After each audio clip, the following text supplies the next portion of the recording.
l'opposition parlementaire. Est-ce que le G7 s'y associe?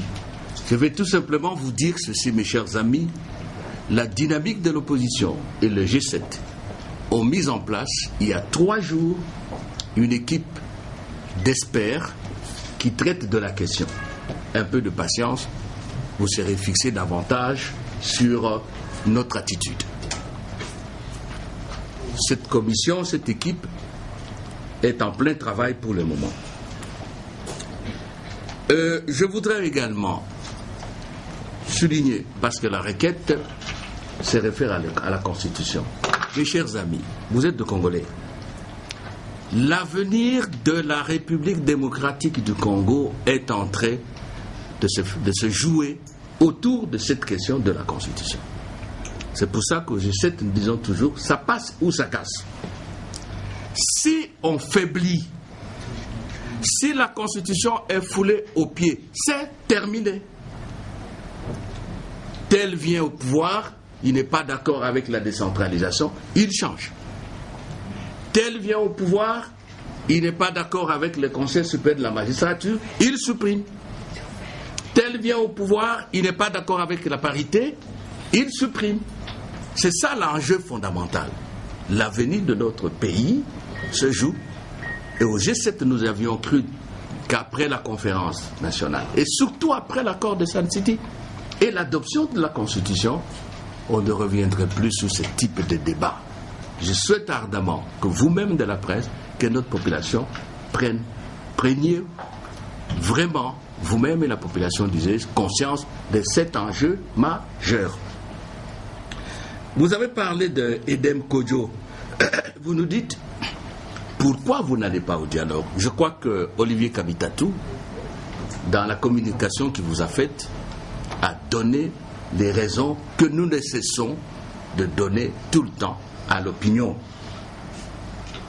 Et il nous a été rappelé que Edem Kodjo a déclaré qu'il n'est pas venu violer la Constitution. Mais parce que vous êtes de la presse, il y a 48 heures, le même Edem Kodjo a parlé sur RFI à l'édition de 19h30 heure de Kinshasa, à la question de la journaliste de RFI, de savoir si il a obtenu de la majorité qu'elle respecterait le délai constitutionnel. Qu'est-ce que Edem Kodjo a dit? Je ne suis pas venu pour cela. Je crois que vous avez suivi ça.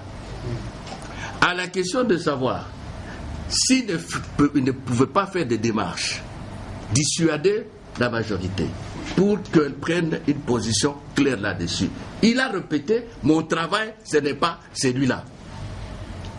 À la suggestion qui lui a été donnée de par le président Kabila et d'obtenir qu'il se prononce clairement sur le fait qu'il ne va pas se porter candidat et qu'il va quitter le pouvoir au 19 décembre, il a dit, ce n'est pas ça mon travail, je n'ai pas posé de telles questions au président Kabila.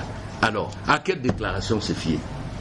Voilà, nous n'inventons rien, ce sont des faits que vous avez suivis. Donc, jusque-là, il n'y a aucune raison objective de faire confiance à qui que ce soit, surtout pas M. Edem Kodjo, sur la question. Nous nous en tenons à ce que nous avons convenu avec la dynamique.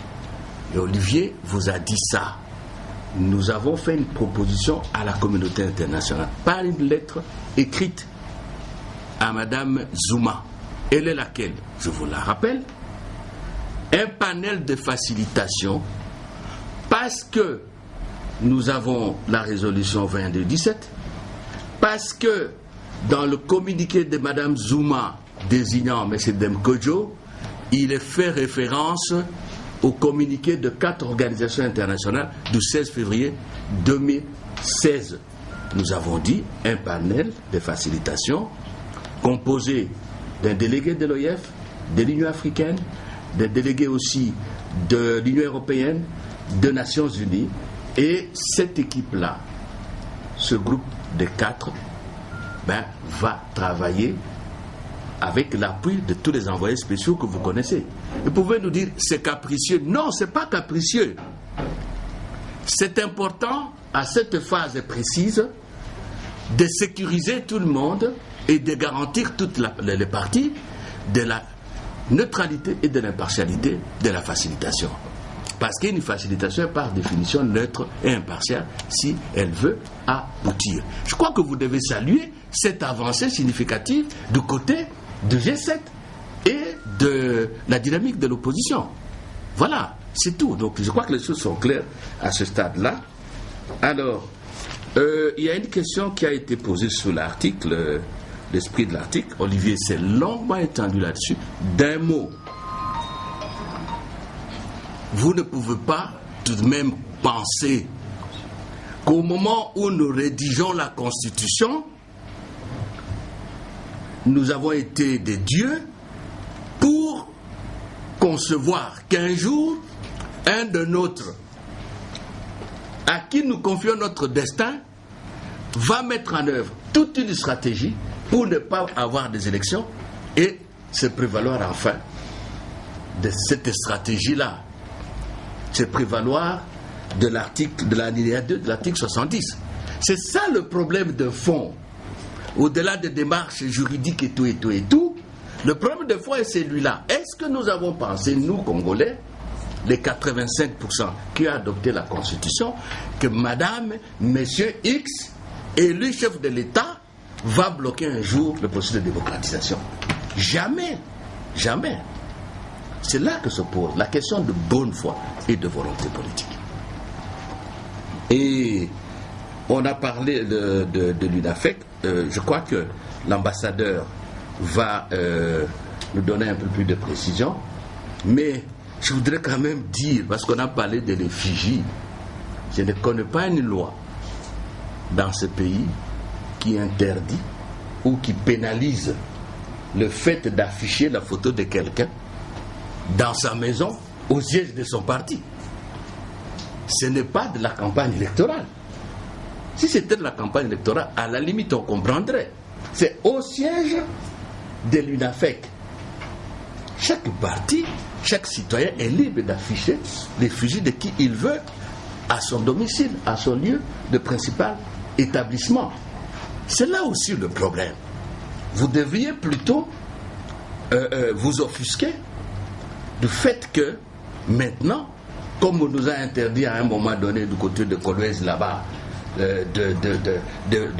d'organiser même des processions funèbres, rappelez-vous, au mois de février, aujourd'hui on nous dit n'affichez pas des photos dans vos sièges, dans vos maisons. Vous devriez, à mon sens, vous en offusquer sérieusement et dénoncer cela. Vous avez parlé d'un acte judiciaire, l'arrêt. Je vais lui laisser le temps de vous dire, ce n'était pas un arrêt. C'est une lettre du ministre de l'Intérieur qui prenait acte, je crois, des résolutions qui ont été adoptées et du fait qu'il y a une dissidence, ce qui n'est pas dans son rôle. Voilà ce que je voulais dire pour compléter Olivier. Peut-être que l'ambassadeur